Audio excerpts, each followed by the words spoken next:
गुरुदेव और माँ गायत्री के चरणों में कोटि कोटि नमन करते हुए गुरुदेव को साक्षी मानते हुए आज हम जानेंगे 5 कोशों से मिलने वाली कौन सी सिद्धियां हैं। साधारणतः कर्मेंद्रियों के श्रम और ज्ञानेंद्रियों के अनुभव का लाभ उठाकर ही मनुष्य की समस्त गतिविधियां इन्हीं के सहारे ऊंचा उठने और आगे बढ़ने का अवसर मनुष्य को मिलता है। लेकिन ये सीमित साधन है, इससे आगे के असीम साधन और भी हैं जिन्हें अदृश्य शक्ति स्रोत कहा गया है।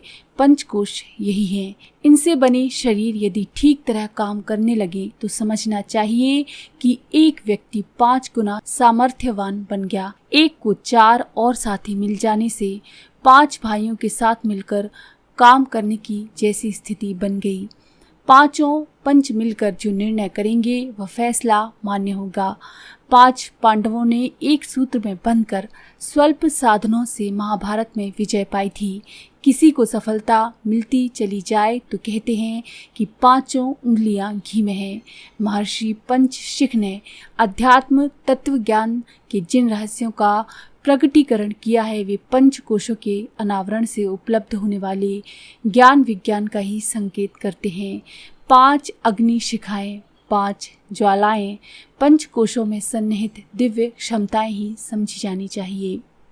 5 कोशों के 5 देवताओं का पृथक से भी वर्णन मिलता है।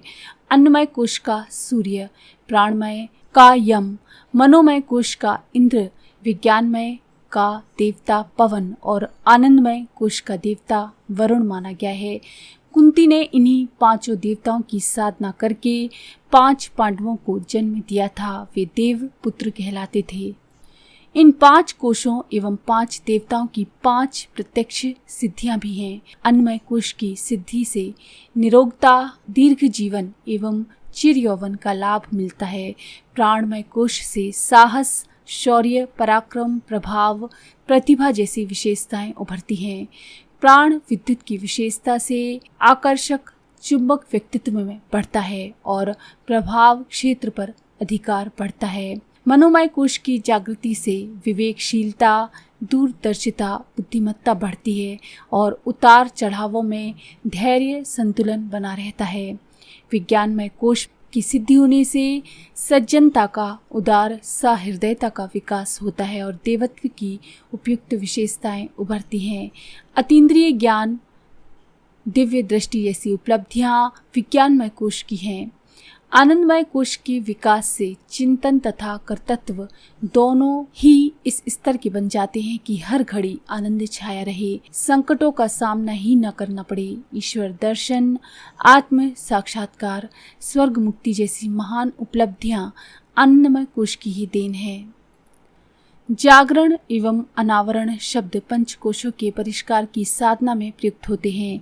इन प्रसुप्त संस्थानों को जागृति, सक्रिय, सक्षम बनाकर चमत्कार दिखा सकने की स्थिति तक पहुंचा देना ही जागरण है। अनावरण का तात्पर्य है आवरणों को हटा दिया जाना। किसी जलते बल्ब के ऊपर कई कपड़े ढक दिए जाएं तो उसमें प्रकाश थोड़ा सा भी दृष्टिगोचर नहीं होगा। इन आवरणों का एक एक परत उठाने लगें तो प्रकाश का आभास धीरे धीरे बढ़ता जाएगा। जब सब पर्दे हट जाएं तो बल्ब अपने पूरे प्रकाश के साथ दिखाई पड़ने लगेगा। आत्मा के ऊपर इन 5 शरीरों के 5 आवरण पड़े हुए हैं। उन्हीं को भव बंधन कहते हैं। इनके हट जाने पर, उठ जाने पर ईश्वर दर्शन, आत्म साक्षात्कार एवं बंधन मुक्ति का लाभ मिलता है। 5 कोशों का जागरण 5 अदृश्य शक्ति संस्थानों के केंद्रों की निष्क्रियता को सक्रियता में बदल देना है। जमीन के नीचे कितनी ही जलधाराएं ऐसी अधिक बड़ी और अधिक तेजी से जल बहाने वाली होती हैं, किंतु वे नीचे दबी हुई होती हैं, इसलिए उनका लाभ धरती के निवासियों को नहीं मिल पाता।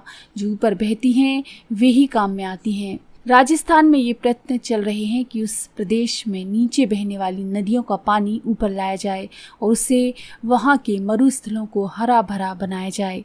ये प्रयत्न सफल हो जाएं तो वहाँ के सूखे और पिछड़े क्षेत्रों को हरा भरा और सुसंपन्न बनाने का अवसर मिल जाएगा। मानवीय काया में अंतर्निहित सूक्ष्म शक्ति स्रोत इसी प्रकार के हैं। यदि उनकी प्रसुप्ति हटाई जा सके और जागृति का अवसर दिया जा सके तो आज की स्थिति को बदल देने में थोड़ी भी देर नहीं लगेगी।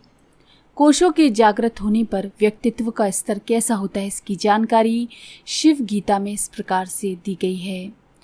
काम, क्रोध, लोभ, मोह, मद, मात्सर्य, ये 6 शत्रु और ममता, तृष्णा आदि दुष्ट प्रवृत्तियां मनोमय कोश में छिपी रहती हैं। कोश साधना से उन सब का निराकरण होता है। मानसिक स्थिरता आने पर चित्त परब्रह्म परमात्मा में लग जाता है। तो इस तरह से पंचकोशी साधना से मिलती हैं हमको कई सिद्धियां। तो अगर आपको ये जानकारी पसंद आई तो प्लीज़ लाइक करें, शेयर करें, सब्सक्राइब करें मंत्र सिद्धि चैनल को।